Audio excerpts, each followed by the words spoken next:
I read the book Brain Energy several months ago, and that put that last piece of like why alcohol was such a part of something it was hard for me to give up because your brain can actually use acetate, which is a breakdown byproduct of alcohol in the liver to have energy. So like he explains the term like functioning alcoholism is actually kind of a thing where people feel like they get energy from it because the brain can actually use that. And that clicked for me. I was like, that's why it was so hard even on carnivore for me to give that up. I don't think I was ever fat adapted the first time, truly, because I was drinking every night. If you've been watching, you know that I take my ingredients very seriously. But there are three companies that I have found that I absolutely love. Check the description for discount codes. Hello, welcome to my show. My name is Adrian. This is a series where I interview different people who've inspired me to live a healthier life. Today, I have my friend Neah from Neah's Way. She's on YouTube, Instagram, and she tells her journey of a way to better health. You can also find great recipes and different ways to save money in your life. So, Neah, thank you so much for coming today. Thanks for having me. I'm excited to chat with you. Could you tell us how did you find your way to a more meat-based eating or the way that you eat today? How did you end up here? It is kind of a long story. I try to give like the medium length version when I tell it, just because it spans a long time. So I mean, I would say the first thing that I noticed in my life when I thought, okay, something's not right here was in my teens. So probably 15, 16 years old. I started having symptoms of what I would later come to understand was IBS, some sort of irritable bowel disease syndrome, something like that. So I had after eating, I would have a lot of pain, gas bloating in between, but like these sort of severe attacks, they felt like where I'd have to like run to the bathroom. I'd be in there for 30, sometimes 45 minutes, just going or trying to go. And it was extremely painful and just kind of scary. And at the time, I didn't, this would be happening during school and stuff. And so I'd kind of just leave class and disappear. And it's so, and it was embarrassing. So I didn't really want to tell anybody about it. I didn't really tell anybody about it. And I just sort of thought in the back of my mind, like, well, this must be normal, right? Because I'm normal like everybody else, right? And so this must just be something that happens, but it wasn't extremely frequent, so it would be, I don't know, maybe a couple times a week or something like that. But as the years went on and I, graduated, went out on my own, got a job, all that stuff, it just started becoming more and more frequent. And I started connecting the dots between meal times, what I ate, and it always seemed to revolve around something that I was ingesting. And so I made the connection early on that it must be related to my diet, or at least I thought so. And so in my early 20s, I started kind of just looking into what's the healthiest diet, what should I be eating for gut health, all these kinds of things. And probably like a lot of us find who, go look on the internet for any type of information about this, it's like it's very plant-based, right? And so I kind of went down that route first with trying more fiber, more whole grains, more legumes, like all that kind of stuff. And it got to the point where I was getting these colonic treatments, which is essentially like doing an enema at home, but you go into a clinic and you lay on this table and they put a hose up your bum and they flush out your colon essentially.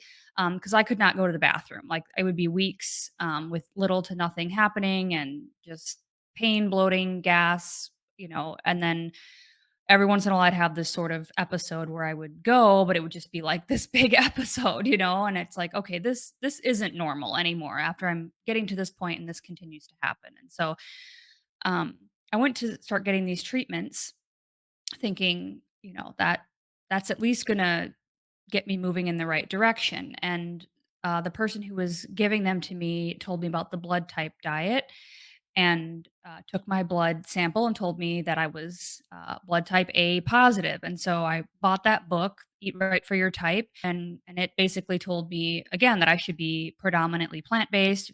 Only very lean meats. I think chicken and turkey and fish were the only animal proteins they suggested. Definitely no red meat, no saturated fat, none of that, and to eat tons of whole grains and beans and all that kind of stuff that I had been trying to do anyway. And so that really reinforced like, okay, plant-based is the healthiest. I think around that time too, I saw one of like the was it Michael Moore documentaries were kind of popular during I don't know, when I was in my early 20s. Somebody took me to see one of those, and so it was sort of like all these things were coming together where I was like, okay, plant-based, this is how everybody's going to get better. But it just never made anything better. It made everything worse. And so I kept trying to go on these stints where I would add in all this stuff. I would make things at home. I would try my best to get like organic and healthy and sprout things and do all this soaking and fermenting and all this stuff to make things the healthiest way. But it just made everything worse. And so that was probably several years of just going on for 6, 8 months of doing this and then falling off the wagon and eating junk a lot of times. I worked in restaurants since I was, about 20, 19 or 20, and so that sort of plays into the whole lifestyle component too with alcohol and things that entered into the picture, and never really having a set meal time, and I think that's made had an interesting effect too on how I eat, but really, that's when I started experimenting. So there was several years where I was getting these periods where I was feeling like I was gonna black out. I was getting so lightheaded and dizzy even in the work setting that I was, like, concerned a little bit that I was gonna lose consciousness on the job. And then I started developing this fear around eating because every time I would eat, it seems like within hours to days afterwards, something would happen. And so I started, trying to fast and restrict and not eat, especially before work, and then working like 10, 12-hour shifts with really no breaks, kind of. And it's just like it got into this unhealthy pattern where I was afraid to eat anything, essentially, because I thought, this is going to happen. I can't do this at work, all this kind of stuff.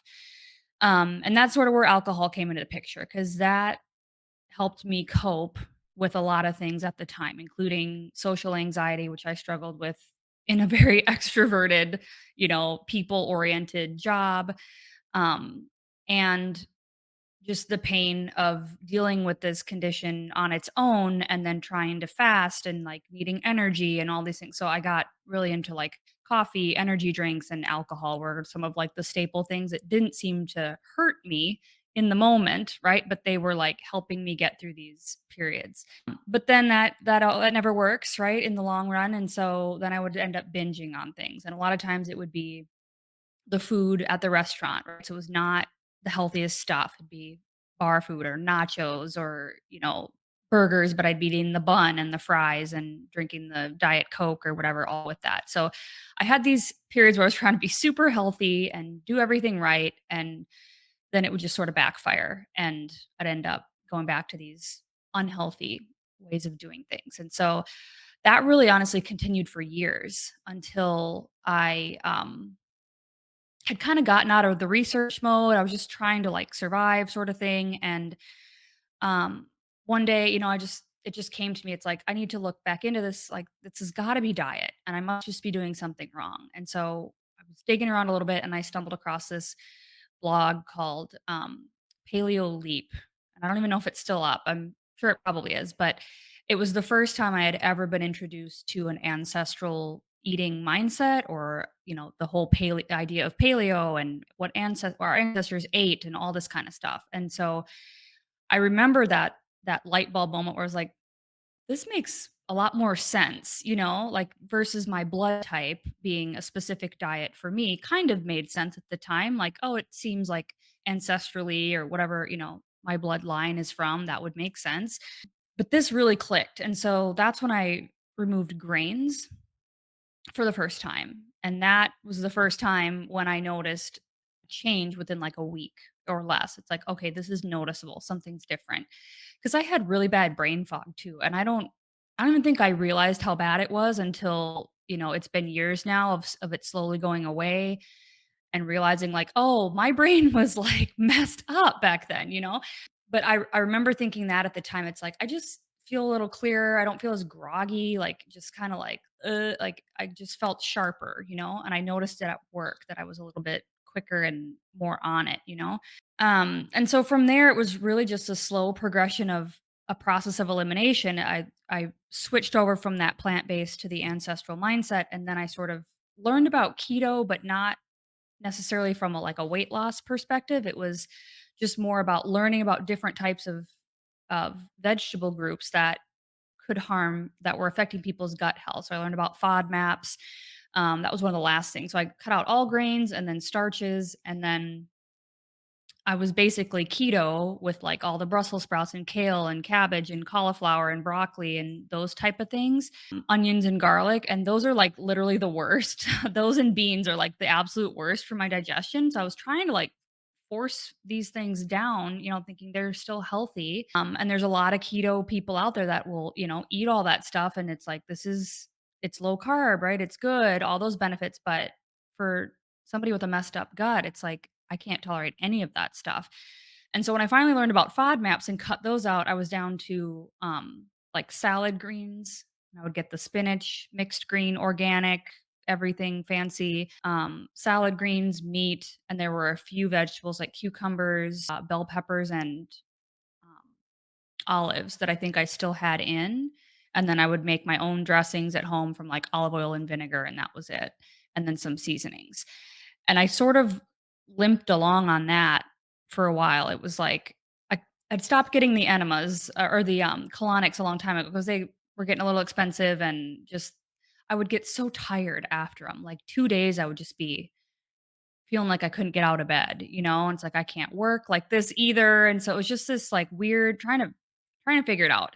But I had gone started doing home enemas. So I was doing, like, coffee enemas, saltwater enemas, and I think I did, like, a raw milk, or I couldn't find raw milk, but, like, some sort of milk enema that they recommend, multiple times. So it was, like, every other day, pretty much. I was either doing a saltwater or a coffee enema, and then this really restricted diet. So I was kind of limping along on those things, feeling like I could eliminate, but it was only through the enemas that I could still really do it.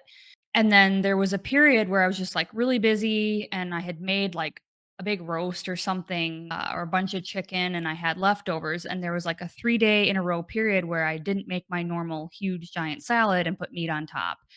I just grabbed something out of the fridge, like, quick before work, ate meat, and it took me about 3 days to realize, like, nothing happened over the last 3 days. Like, I haven't had any gas, I haven't had to run to the like, what happened? Like, I feel different, and then I realized I had just eaten meat for the last 3 days, and I kinda got mad at that point. I was like, "Maybe I guess meat's the only thing I can tolerate," and so then I kinda went back to the internet there, and this was, like, 2018-ish, and Dr. Baker had just been on Joe Rogan recently, and so that was, like, the first thing that popped up that I saw that was, like, an all meat, because I was like, "All meat diet, like, what is anyone doing this? What is this?" I found that video, and I found a blog called Zero Carb Zen that was a woman's story of, like, her trials and tribulations with all this too, and she was on a meat-only diet. And then Michaela Peterson's story popped up, and I thought, "Okay, there's something to this," right? Because she had all this crazy inflammation, and she's in remission from all Dr. Baker's doing this, and there's, like, a doctor doing it, and then this other woman who's been through very similar things to me. So it just started to click, and then once I typed it in a few times, things were started popping up in my feed, and I thought, "Okay, maybe this is for me." So I did it for about 11 months, but I was still drinking alcohol, which we can talk about, that whole time, because I struggled with that for years and years and years. Then I got pregnant, so quit drinking, quit coffee, quit all this stuff overnight. Super sick, everything was gross, everything, including meat, vegetables, everything just smelled disgusting, and for, like, the first 4 or 5 months. So I went off of it essentially. I ate animal products throughout my pregnancy, but I didn't eat, like, necessarily low carb the whole time, or even I was just like, whatever. I sort of got depressed, I think, like, just sort of like I felt like I finally figured it out, and I was feeling better than ever because I had no digestive problems. I had no psoriasis. I didn't even mention psoriasis yet, but it was like that would flare up at different times in my life. And all the brain fog had gone away. And then it's like I got pregnant, and it was like, oh, 5 steps back. I just felt not like like I was in a different body. So it was just kind of like, look, I got to get through this kind of thing, just do my best. And then after that, I just really struggled to get back on it. I was having a lot of hypoglycemia.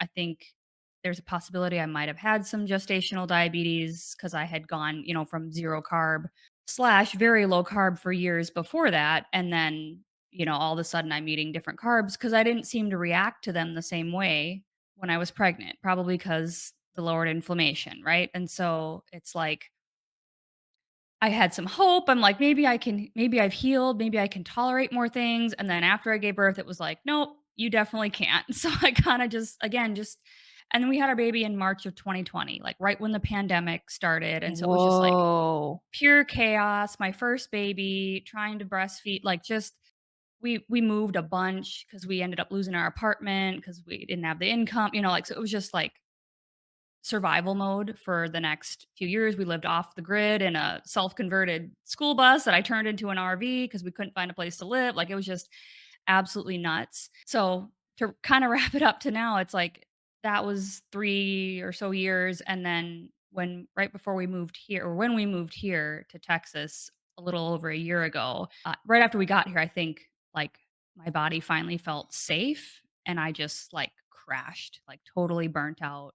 I was trying to work out, exercise, do all this stuff, and, like, I couldn't get off the floor. It was just like, "Nope, you're done," and no matter how much coffee I drank, I was drinking, like, a pot and a half of coffee a day, it, like, didn't touch it, just kinda like, you know, "You're done," type of thing, and so that's when I was like, "Okay, I gotta quit drinking, I gotta quit this caffeine thing, I gotta go back to the diet that I know works because it's the only thing that's ever had, given me that other side type of clarity and relief from all this stuff. I gotta go back to what works. And so that was, I've been doing carnivore longer than a year, but when I stopped buying alcohol and drinking that, that's when I started counting again. Cause I was like, this is not helping me at all in my health journey. So July 16th was when I went back to my phone. I'm like, I'm pretty sure this was the day I kind of started over again.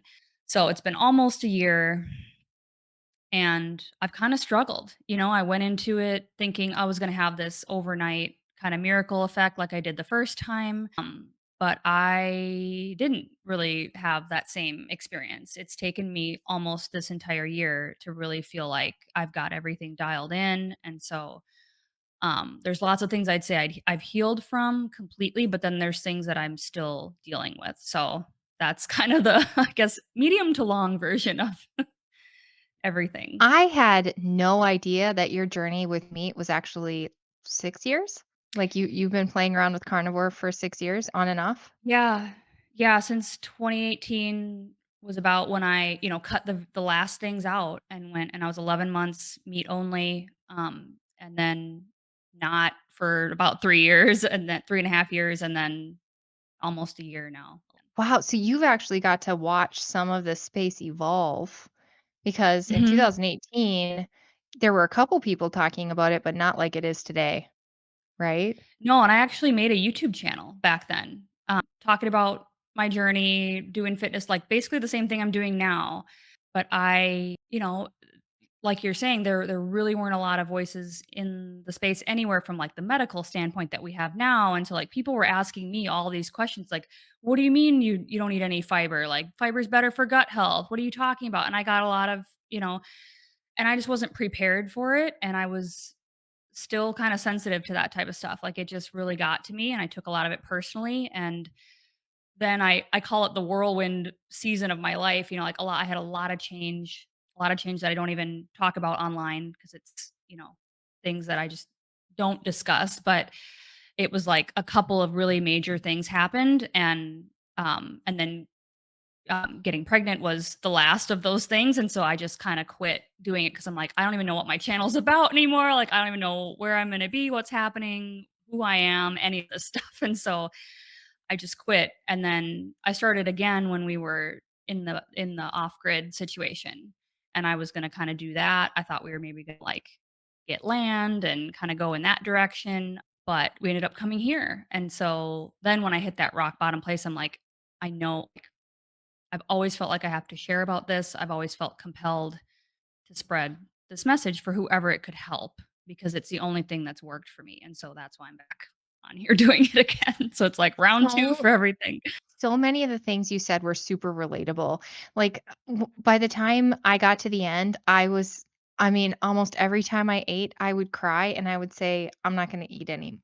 And it had nothing to do with weight. It had to do with every single time I ate, I got sick. And so by the end, and I was trying, just like you, like years of playing with what can make me feel good and what can't, and eliminating, and then listening to all the different people who have all the different opinions. And and it's so funny that all the things we're told to do that actually make it worse. I mean, you've gone through the cauliflower period where they were like, "Cauliflower is so great, it's low whatever, and we're gonna put it in everything." And then it turns out people with autoimmune, it actually is super harmful. It's actually super inflammatory and it's not Yeah. good, right? And the garlic and the onion and how I ended up here was because I finally found a doctor that said, "Hey, you have adrenal issues, and if you look up what you shouldn't eat when you have adrenal issues, it's one list of veggies and fruits, plants." And then she said, "And you have Hashimoto's, so if you look those up, and if you add the 2 lists together, there's, like, nothing left." I don't know if you but Oh, very no. similar. So I was grateful for someone who finally said, "Here's the 2 things, and you should try to avoid foods that trigger those things." And so that was very interesting. Do you have any idea what could have triggered your IBS? Like, did you have a lot of antibiotics growing up? Do you have any idea what could have triggered it, or do you think it's genetic or I definitely think it's a combination of things. I don't know that there was any one specific trigger event that caused it, and there again, like, there was a lot going on in my life at that time, kinda like everybody's in their teen years, right? But there were a couple things again that I don't really share just due to, like, I respect other people's privacy, and so I don't, necessarily wanna talk online about it, but, like, there were some significant things that were really scary and emotionally painful at that time that were happening in my life. And so I've always thought, like, okay, I always heard that gut issues have a strong emotional component, right? And so, or like a nervous system dysregulation component. So I've always kind of related, like, okay, well, maybe when these things were happening, that is right around the same time when I started noticing, like, okay, this is happening at school, and this is not this is uncomfortable, this is painful. But that's still, I don't know if it's necessarily the root cause because I not everybody gets IBS when they go through similar, experiences. So like why am I different? And so I've looked into SIRS testing, although I haven't been officially tested for it, but I did fail the VCS, the visual contrast stimulation test. And I was in moldy kind of environments growing up too. I know the more I've learned about mold, the more I realize, like, we probably all were, right? We probably all had a school or a home or a place, like, where we were exposed to mold. But I think, and you would know for sure, I think it's only what, like 20% of people have the SNP that sort of like makes you predisposed to having that susceptibility to the mold exposure. So there, and again, I haven't been tested for that genetically, so I don't know, but I suspect that could be a cause. I know that I did have some kind of weird infection thing when I was very young that the doctors didn't know. Like, I would spike these super high fevers almost every other month on a timeline, um, at a very young age. And so, like, and so I got pretty high dose antibiotics, at least from what I've been told, multiple rounds of that. And so there's all these things that sort of make me think that either I was born predisposed to something in some way genetically, or that plus a series of things that happened, throughout life. And I know I've actually learned a lot from you because you're really the first person I've met other than who is in the medical world who talks about this. And so I've looked into a lot of things that I've heard you talk about too. And a lot of them just seem to be like, okay, this whole thing together could make sense. So I'm just sort of debating right now whether I want to go through that whole testing process because I do feel like I'm getting better. But then we got home from Hack Your Health and there was water all over my floor. There was a backup thing in here and the carpet was wet and they came and vacuumed it out, but, like, I know I can smell it in there, there's mold, like, it's musty in that closet now, and so I'm like, "Come on, guys, come and" because 'cause I'm like, "If I am CIRS mold, then, like, this is not gonna be good. So, I don't know. I still don't know for sure, but yeah, I think there's multiple pieces to this puzzle for sure. Yeah, SIRS is really tough because like you said, it could be a lot of trigger events. And it's very interesting when I got a divorce that there was a lot of post separation abuse. And I was in an abusive marriage. That's why I left. And they say that like 95% of people who've been in an abusive relationship and have had, I'm not saying your trigger event was abuse, but Mhm. I have that, and they say like 95% of people end up with autoimmune disease or some kind of autoimmune of some kind because it like your nervous system being like that all the time inflames you, and then your body after so much inflammation, your body doesn't know how to shut it back off. So that's a trigger event, but yeah, I'm a little worried about the water damage in your house because after 24 to 48 hours is when the bacteria finds the mold, and the bacteria is just as big of a problem as the mold is. And so watch your brain and be sure to keep detoxing and get that baby haired out and don't use bleach. No, no on the bleach. Peroxide. Okay. Get some food grade peroxide and clean that stuff up. Okay, what else do we have here? So the brain fog, yeah, that's a big one. And it's funny because you have it and people almost make fun of it. Like like it's a joke. And it's not. I mean, my fog got so bad that I missed my son's band concert. Like there's been times where I had a difficult time picking my kids up from school. I mean, who forgets to pick your kids up from school? Like we're talking like borderline dementia like activity here. You know, brain fog is not funny and it's debilitating and it's awful. And the Mhm. good news is that it definitely can get better. I mean, like you said, yours has gotten better. Thank Yeah, goodness. much better. I love you were talking a little bit about the alcohol. I quit drinking 11 years ago, and I would say that was a step. That was the number one step to where I am today because when I was drinking, first of all, it messed with my chemicals, and then secondly, it would lower my ambition to eat right, and then you feel like crud, and then your blood sugar's low, so then you eat things to bring that up, and it's just like this perpetual cycle of derailing any health plans you have, and so, what got you to decide to, cut the drinking? It was getting pregnant and being forced to do it, honestly, because I mean, here again, like, I had known in my head for years that, I was using this. Because I mean, I don't even like the term alcoholic necessarily, like, at least for me personally, because it again, it just makes me think I don't know.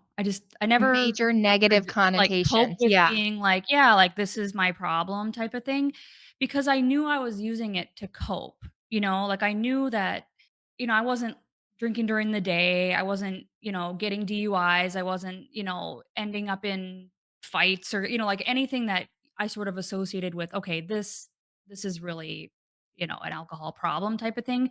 But it was a dependency for sure, and it was part of the culture and the environment that I was in. I mean, there was a lot of partying, a lot of drinking. I was a bartender for crying out loud, for 10 years, and also waited tables too, but primarily behind the bar, and so it was like, what do you do at 3 AM when you're done with work? No one's up except for everyone else that you work with, right? And what do we all do? We just sit there and drink, until the sun comes up and then go to sleep during the day and get up at 2 PM and do it all again. And so, like, there was that part of it that was ingrained into my lifestyle. And then there was a part of it where, it fixed my anxiety and it works for that, like it made me able to talk to people and it made me feel less awkward and shy and it numbs pain emotionally and physically. And so I definitely knew that I was using it for that reason, but I couldn't break that addiction. And so even when I went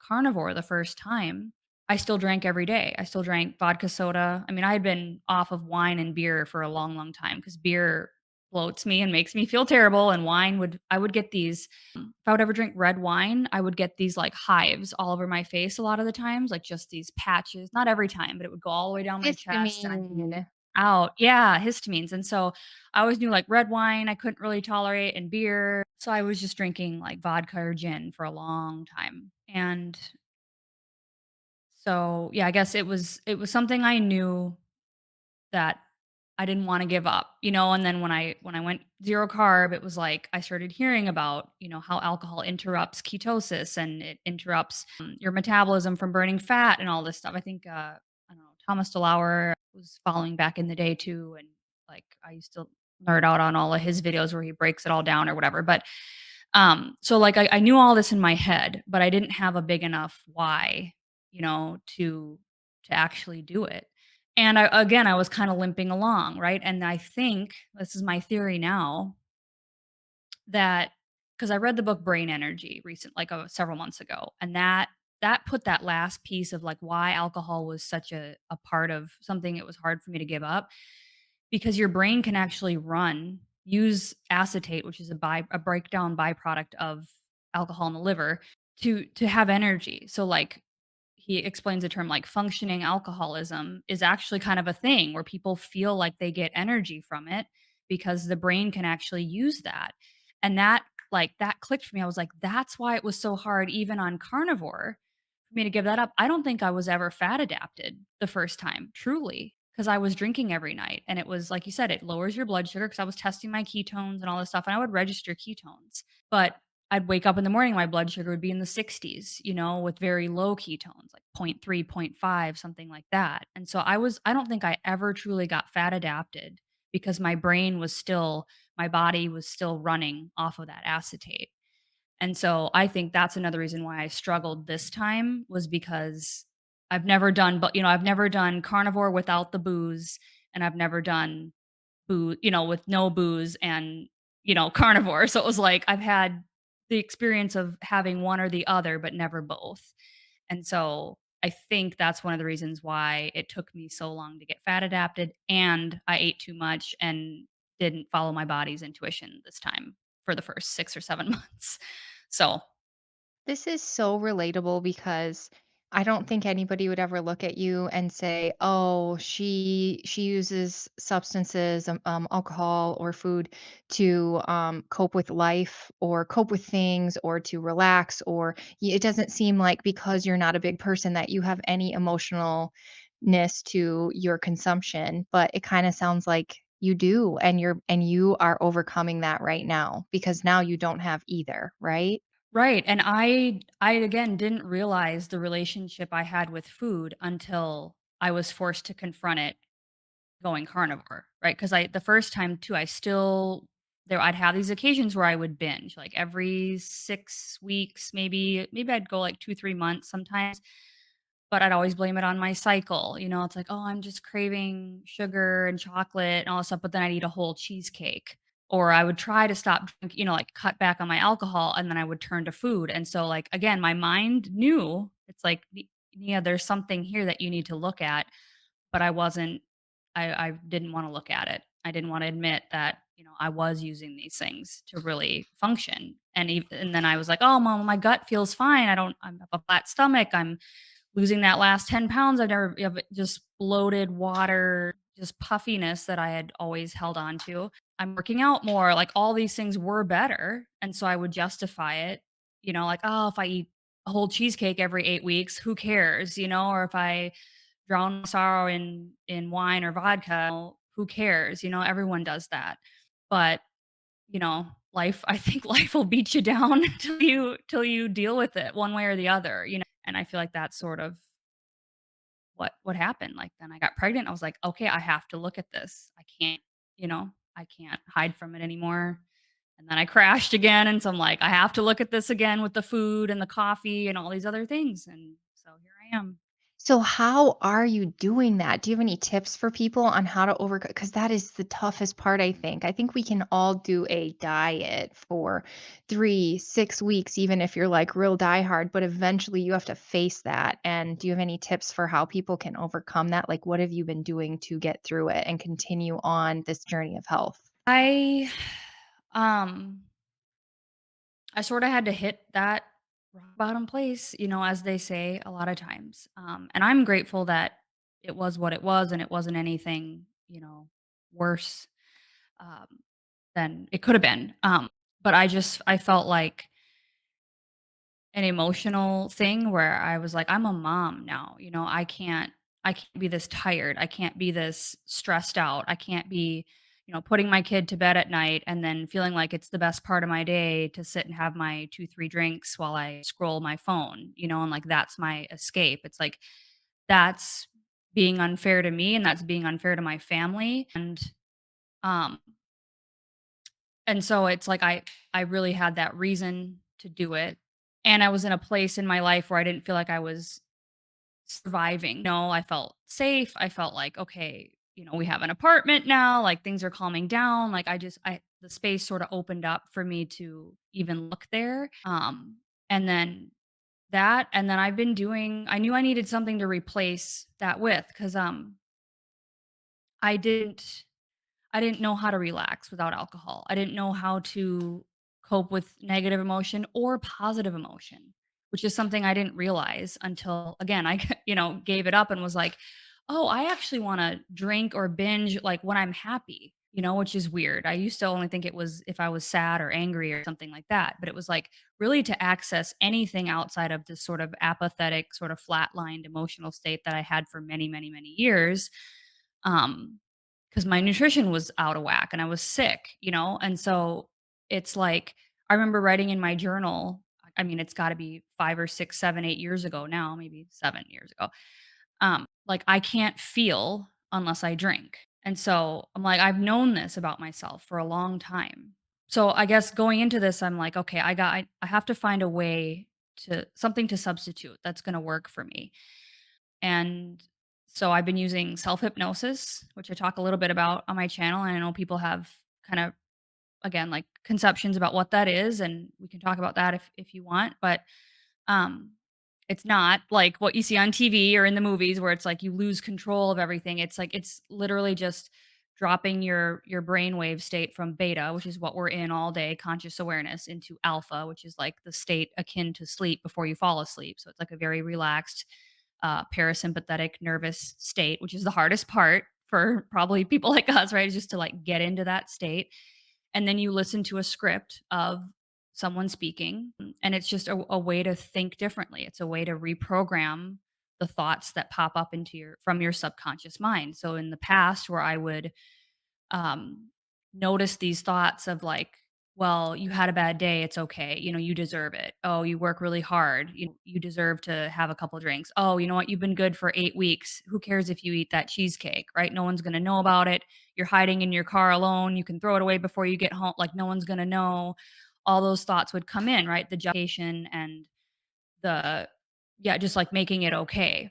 And so I'd start to notice those, leading up to this again, and it's like, "Alright, I need to replace those things with something that's gonna empower me to not do the things that I don't wanna do and to find a new way."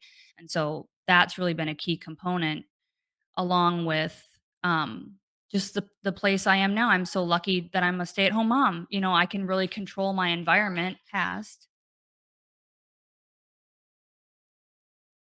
Okay, so sorry, she's gotta poo-poo now. I'll be right back.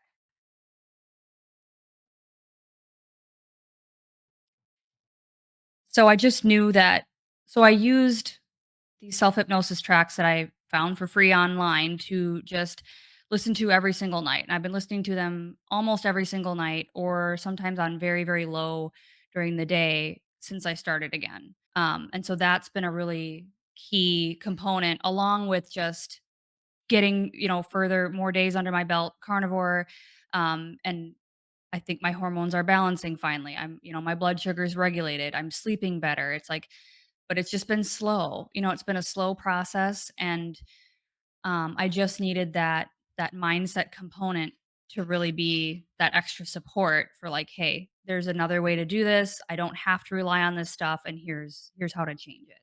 Yeah, so what kinds of things have gotten better since going carnivore?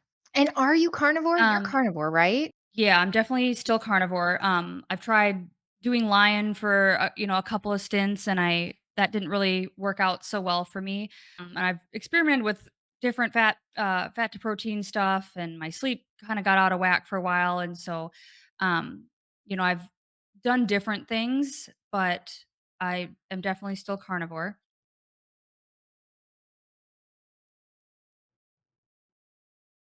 Can you please give Mama a second? Oh gosh, what was I just saying? Honey babes.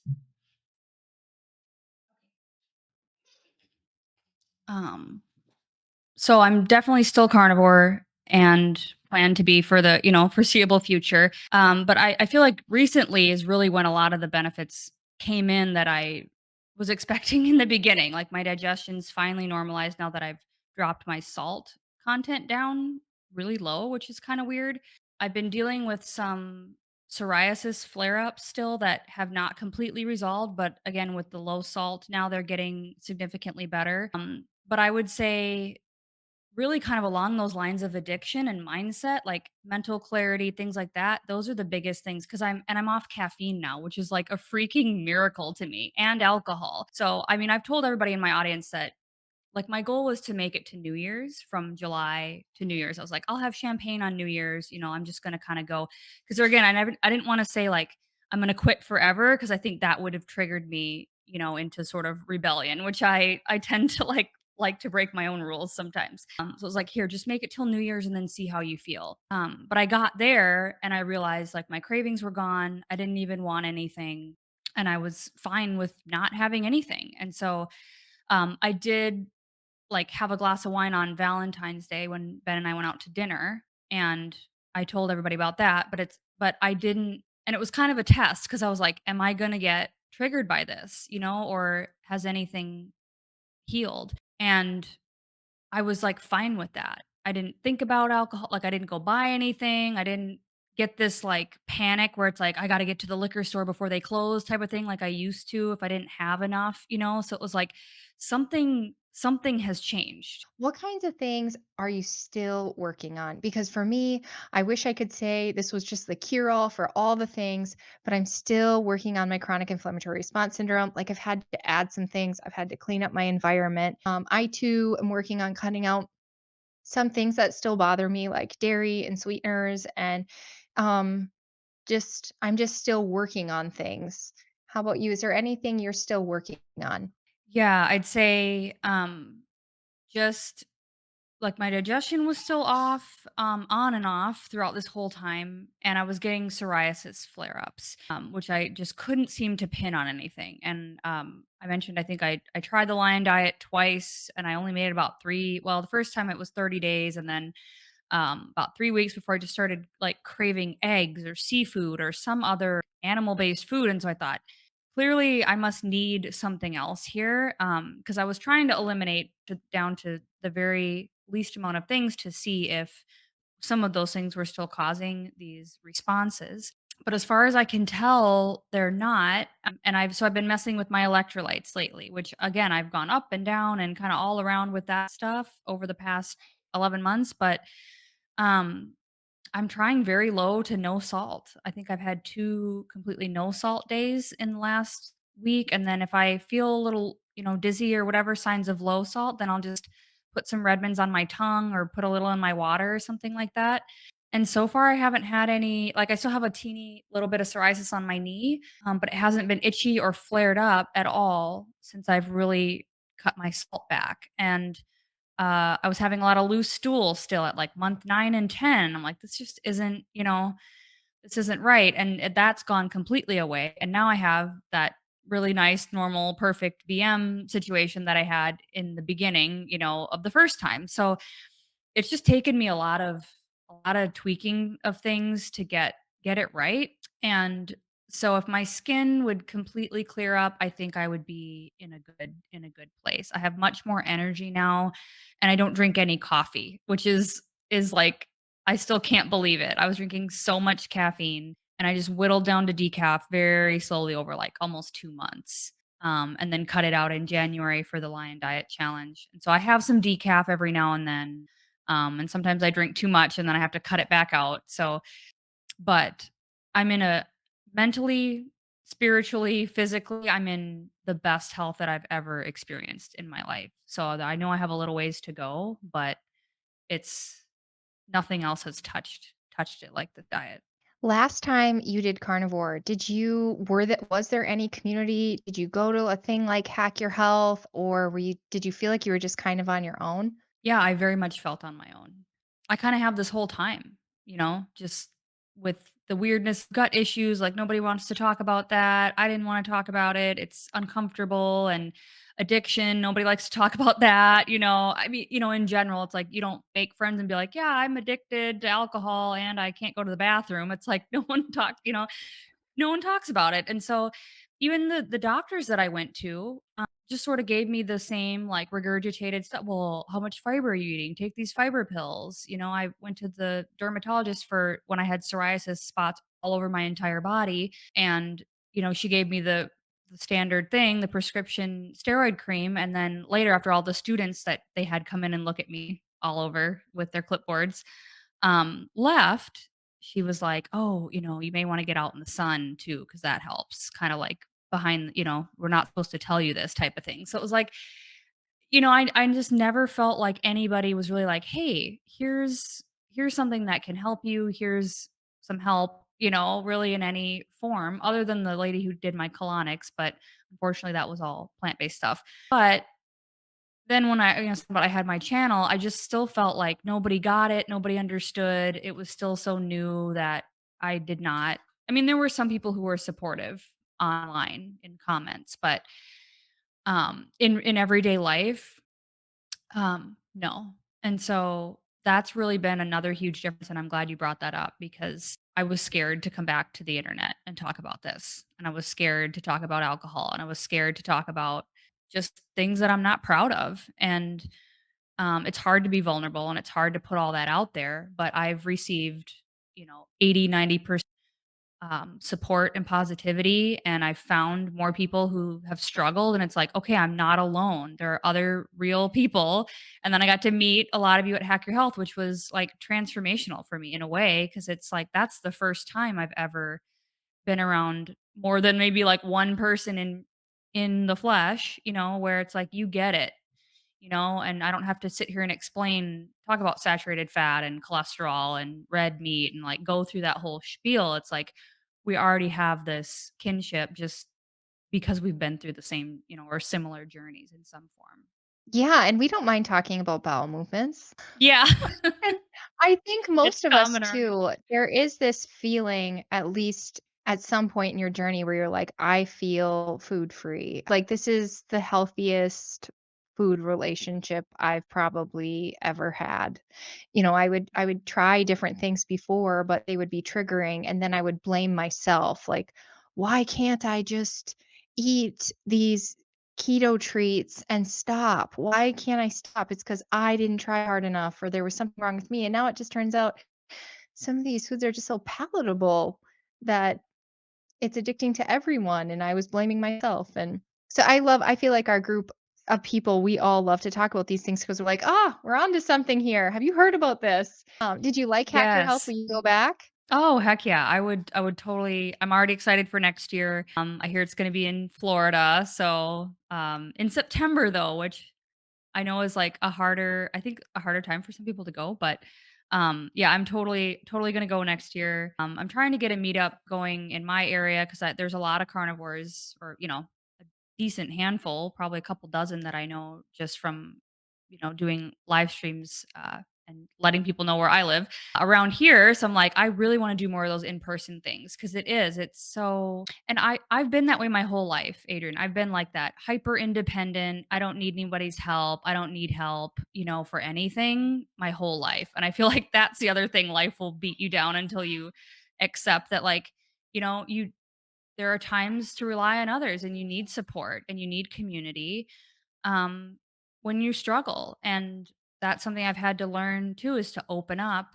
and to not be so afraid of everybody, because there are good people in the world and there are people that understand, and that makes a meaningful difference in, I think, our health overall, is to feel connected. I feel like community is should be on the body hack list because your heart just fills. I would love for people to see if they're not on social media or whatever that Nia and I we bonded, we did the cold plunge together. Will Yeah. you do that again next year? Yeah, for sure. Yep. That That's was the only great. place I do it, cause like you're originally from Wisconsin, right? And, I'm up here in Minnesota, Wisconsin, and so the cold plunge thing is just nonsensical to us because our whole life is a cold plunge. Yeah. I mean, today I was walking, it was 50 degrees and raining, it's just cold here, but I'll do the cold plunge with you any day, Nia. So Yeah. let's see here, what else? So I am loving the community. I'm loving sharing and people just reach out. It's just a very loving community. I love too, it was very interesting you said that you during after having baby is when you guys kind of went off the grid. And was it Mhm. because of the whole nature of what was going on in the world? A lot of it was, directly and indirectly. So it was, like, we both worked in restaurants, and so, like, we knew that I was gonna stay home, so we kinda were mentally prepared for, like, "Okay, we're not gonna have my income," but then everything was just so volatile with, "Are we open? Are we closed? How do we make money?" Like, nobody made the same money, and it's just, like, uh, not reliable, and so we just lost a lot of income, right as the baby was born, and um, ended up not being able to afford our apartment anymore. And so, or our home, were renting this 3-bedroom home. Our baby was born in that house. I had a amazing, nice home birth, but so it was like I emotional to know leave that's that, cool. but we, did you? I Oh, did not know cool. you did that. Yeah, the last one, number 4, well, number 5, we birthed that home in the bathtub on purpose. Yeah, I was in the bathtub till, yeah, it was like, she didn't wasn't birthed in the tub, but I was in there the entire time until right up until it. So, Awesome. but yeah, so we just were like scattered, like we moved back to Wisconsin with my family for a while because it was just like trying to figure things out, and Ben has such a niche. He's a sushi chef, and so it's sort of this niche skill set, right? And so we were looking like all over the country for the right job, and we couldn't find housing in Wisconsin anywhere. We got almost into all these places and then kept getting rejected, and um so it was like we were just separated. He moved to Arizona for this job and we couldn't come, cuz like again with the housing thing, and so I was like, "You know what? I'll We can't find a house, I'll build a dang house." You know what I mean? And so we just sort of, and then there was just a lot of volatility with, well, are you going to get to keep your job depending on the choices that you make? And I just felt like that was the most secure thing to do, was to like be mobile, to be as independent as possible, to be prepared for as much as possible, and just ride it out. And so that's what we did, and it was really hard cuz him and I were separated for a lot of that time. He was in town working and we were out here and doing the off grid thing. And so it was just like, I'm like, no wonder I sort of like had this burnout thing when all that was said and done. But I wouldn't trade it though, because I learned so much about what I am capable of and what is possible, and how God, you know, helps you through things if you just commit to, apparently that's what we, commit to it. And so, I've grown in so many ways over the last few years. It's unbelievable. So, wouldn't trade it, but it was definitely definitely a challenge. I'm with you.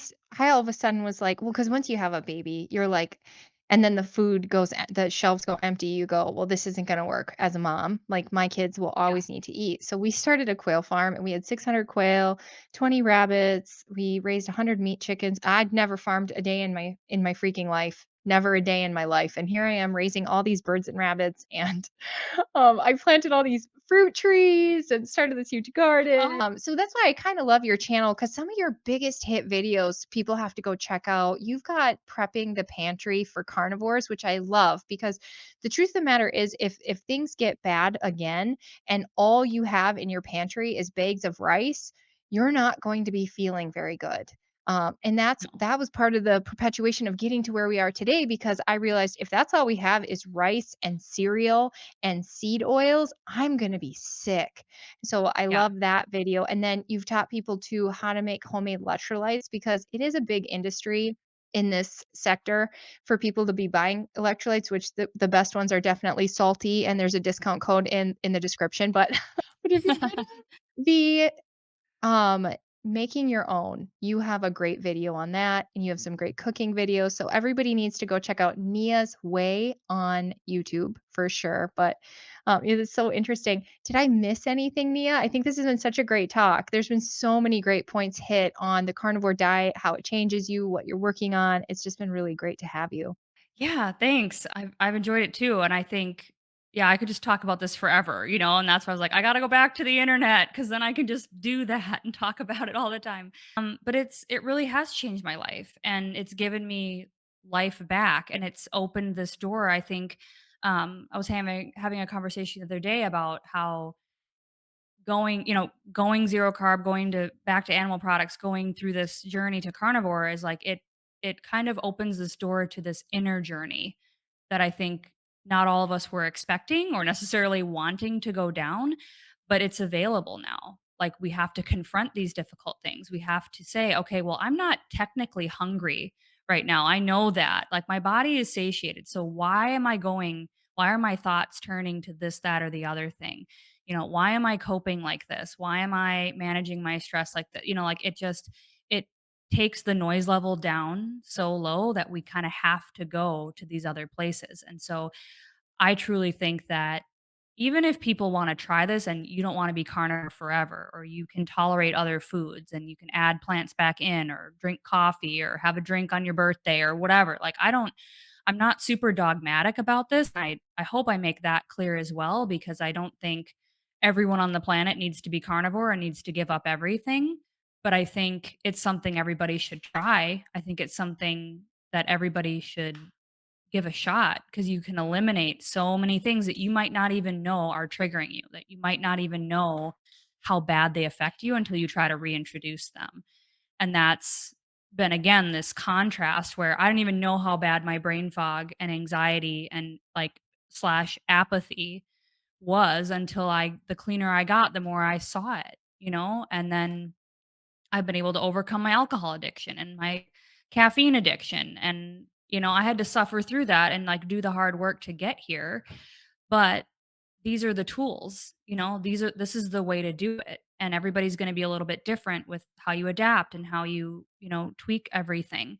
But that's what I try to show. And that's my main message is that there's another way. There's another way if you've gone down all these roads and you've hit dead ends at every one.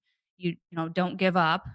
There's an answer and it's going to come out of you if you are willing to go through this process. So, and I make beef jerky and homemade electrolytes on the side. So that's kind of my deal. Yeah, definitely don't give up.